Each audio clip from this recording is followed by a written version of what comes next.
সন্মানীয় সভাপতি মহোদয়, মঞ্চত আসন অলংকৃত কৰা ৰূপহী সমষ্টিৰ সন্মানীয় বিধায়ক, আজিৰ অনুষ্ঠানৰ সন্মানীয় অতিথি নুৰুল হুদা মহোদয়,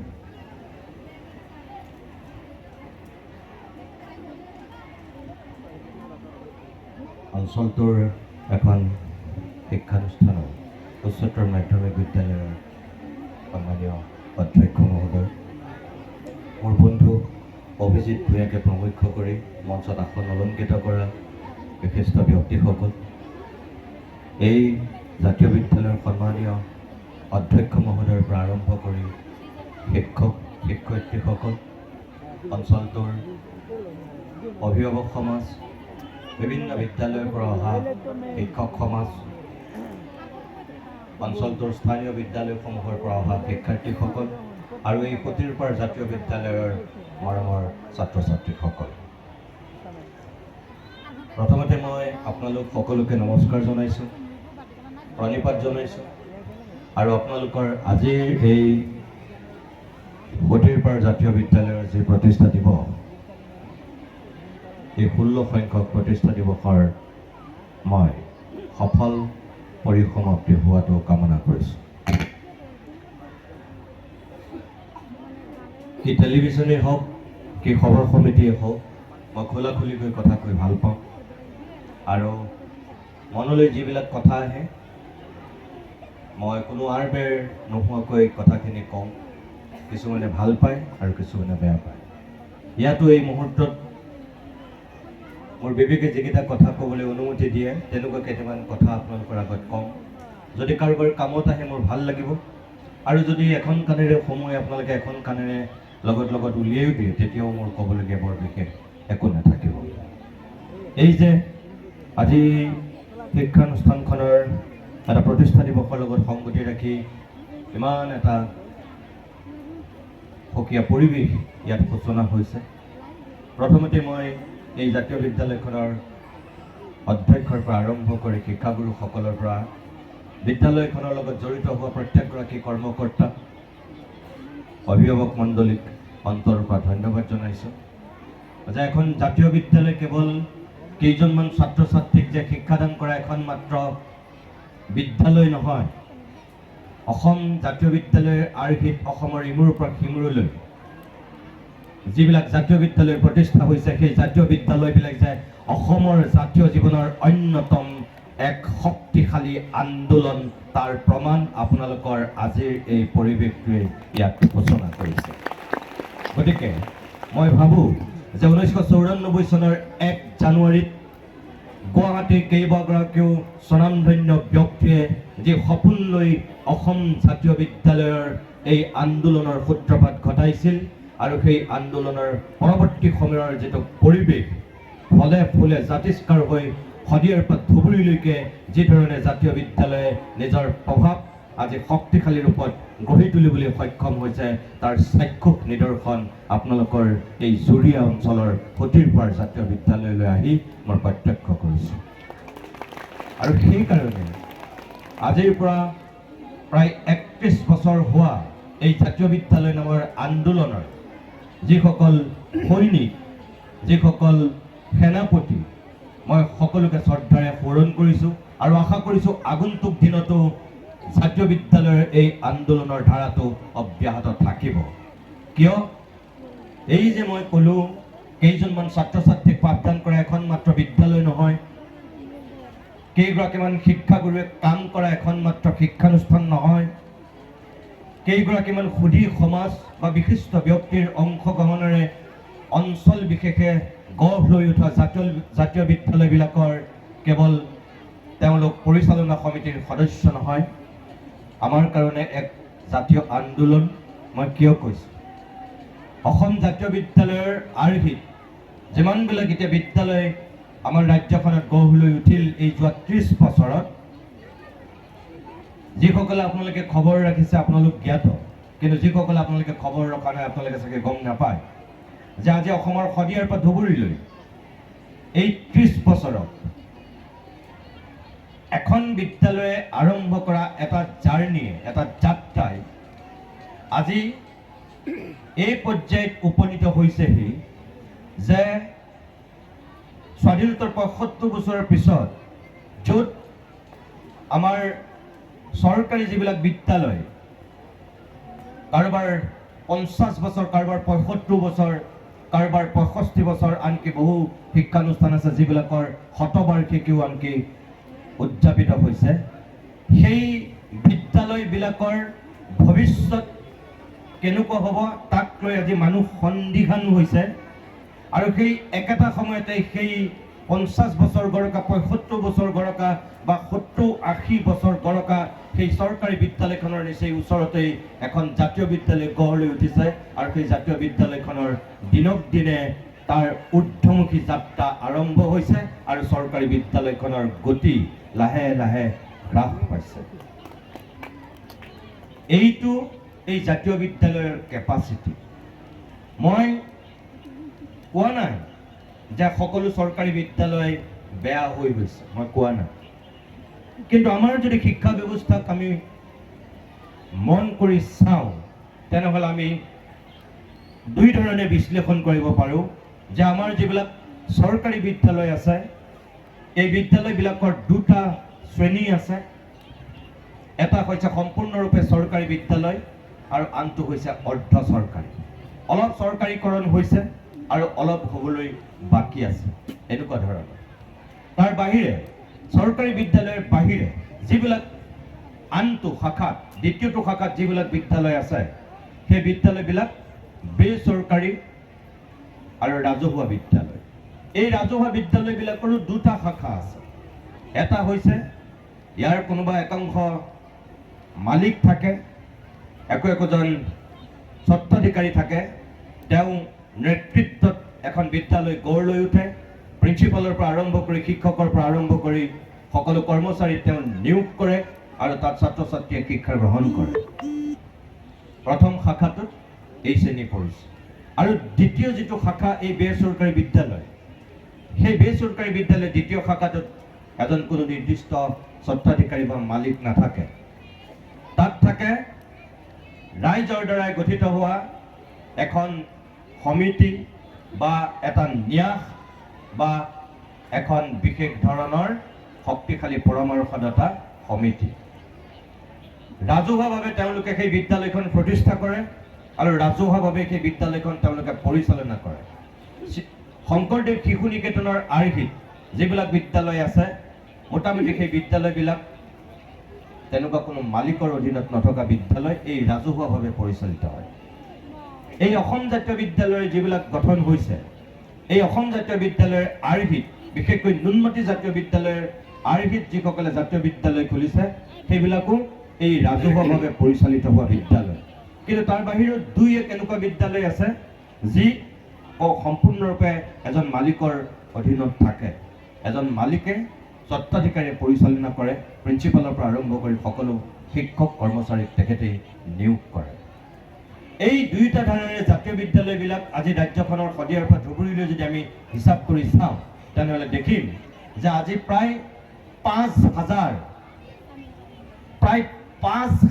আজি জাতীয় বিদ্যালয় আমাৰ ৰাজ্যখনত একেবাৰে প্ৰাথমিক পৰ্যায়ৰ পৰা হায়াৰ ছেকেণ্ডাৰী লেভেললৈকে আমাৰ ৰাজ্যখনত গঢ় লৈ উঠিছে। যেতিয়া অসম জাতীয় বিদ্যালয়ৰ আৰ্হিত নুনমাটিত যেতিয়া ৰূপালী জয়ন্তী বৰ্ষ তেওঁলোকে উদযাপন কৰিছিল, আজিৰ পৰা মাত্ৰ কেইবছৰমানৰ পূৰ্বে সেই জাতীয় বিদ্যালয়ে ৰূপালী জয়ন্তী অনুষ্ঠিত কৰাৰ সময়ত অসমত তেওঁলোকৰ বিদ্যালয়ৰ শাখা প্ৰশাখা আছিল প্ৰায় ৩,০০০। কিন্তু যোৱা এই ৫-৬ বছৰৰ ভিতৰতে ইমান বেছি ব্যাপক ৰূপত জাতীয় বিদ্যালয়ে আমাৰ গোটেই ৰাজ্যখনৰ ইমূৰৰ পৰা সিমূৰলৈ সম্প্ৰসাৰিত ৰূপ ধাৰণ কৰিছে, যাৰ কাৰণে এই ৫-৬ বছৰৰ ভিতৰত আৰু ২,০০০মান জাতীয় বিদ্যালয় নতুনকৈ গঢ় লৈ উঠিল। আজিৰ দিনত মোটামুটি প্ৰায় ৫,০০০ৰ ওচৰা-ওচৰি চাগৈ জাতীয় বিদ্যালয় আমাৰ ৰাজ্যখনত আছে। মই ক'ব বিচৰা কথাটো এইটোহে যে এখন জাতীয় বিদ্যালয়ৰ পৰা যোৱা ৩০ বছৰত এখনৰ পৰা দুখন, দুখনৰ পৰা তিনিখন, চাৰিখন, পাঁচখন, ১০০, ২০০ এনেকৈ গৈ গৈ এতিয়া ৩,০০০ৰ পৰা ৪,০০০ৰ পৰা প্ৰায় ৫,০০০ জাতীয় বিদ্যালয় হোৱাৰ এটা সময় হৈছেগৈ। কিন্তু একেটা সময়তে যদি মই চৰকাৰী বিদ্যালয়ৰ কথা কওঁ তেনেহ'লে আজিৰ পৰা 5 বছৰমানৰ আগলৈকে আমাৰ অসমত প্ৰাথমিক বিদ্যালয়, বাকী মই এইবিলাক কথা বাদেই দিছোঁ, higher secondary, high school, ME MV স্কুলৰ কথা মই বাদেই দিছোঁ। যদি আমাৰ শিক্ষা ব্যৱস্থাৰ যিটো আটাইতকৈ প্ৰাথমিক ভেটি, যিটো LP স্কুল, প্ৰাথমিক বিদ্যালয়ৰ কথাই যদি মই আপোনালোকক কওঁ, তেনেহ'লে আমাৰ ৰাজ্যখনত প্ৰায় 42,000 প্ৰাথমিক বিদ্যালয় আছিল। আজি এই 42,000 বিদ্যালয়ৰ পৰা আহি আমাৰ ৰাজ্যখনত চৰকাৰী এই প্ৰাথমিক বিদ্যালয়ৰ সংখ্যা কিমানত স্তব্ধ হৈছেহি? 10,000 মান এতিয়া বিদ্যালয় আমাৰ হ্ৰাস পাইছে। 42,000 পৰা আহি এতিয়া প্ৰায় প্ৰাথমিক বিদ্যালয়ৰ সংখ্যা 32,000 মানত ৰৈছেহি। ৰনোজ পেগুৰ, নুৰুল হুদা ডাঙৰীয়া ইয়াত আছে, মোতকৈ তেখেতে বেছি ভালকৈ জানিব। যোৱাবাৰৰ অসম বিধানসভাৰ যিটো তথ্য আৰু তাৰ আগৰ বিধানসভাখনৰ যেতিয়া বিধানসভাৰ অধিৱেশন বহিছিল, তাত দিয়া ৰনোজ পেগু ডাঙৰীয়াৰ যিটো তথ্য, সেই তথ্যৰ মতে আজিৰ দিনতো আমাৰ ৰাজ্যখনৰ চৰকাৰী শিক্ষা ব্যৱস্থাত এনেকুৱা বিদ্যালয় আছে, স্বয়ং শিক্ষামন্ত্ৰীয়ে দিয়া তথ্য মতে, যে আমাৰ শিক্ষকবিহীনভাৱে, শিক্ষক নথকাকৈ আজিৰ দিনতো আমাৰ ৰাজ্যখনত শিক্ষানুষ্ঠান পৰিচালিত হৈ আছে চৰকাৰী পৰ্যায়ত। তেখেতে কৈছিল 3খন শিক্ষকবিহীন চৰকাৰী বিদ্যালয়, প্ৰাথমিক বিদ্যালয় আছে বুলি কৈছিল। তাৰ পিছদিনাখনেই সংবাদ মেল পাতি প্ৰাথমিক শিক্ষক সন্মিলনে ওলোটা কথা কৈছে। 3খন নহয়, তেখেতসকলে দাবী কৰিছিল তাৰ পিছদিনাখনেই সংবাদ মেল দি যে শিক্ষামন্ত্ৰী মহোদয়ে পিছফালে শূন্যটো নাই কোৱা। অৰ্থাৎ শিক্ষকবিহীনভাৱে আমাৰ ৰাজ্যখনত বোলে 30খন বিদ্যালয় আছে, প্ৰাথমিক শিক্ষক সন্মিলনে কৈছিল। ঠিক একেধৰণে এজনীয়া বিদ্যালয়, এজনীয়া শিক্ষকৰে পৰিচালিত হোৱা যিবিলাক বিদ্যালয়, সেই বিদ্যালয়ৰ সংখ্যাও আমাৰ ৰাজ্যখনত কম নহয়। সৌ সিদিনাখনলৈকে এই অসম বিধানসভাত দিয়া তথ্যমতে 2,931খন বিদ্যালয় আমাৰ এই এজনীয়া শিক্ষকৰে পৰিচালিত হৈ আছে।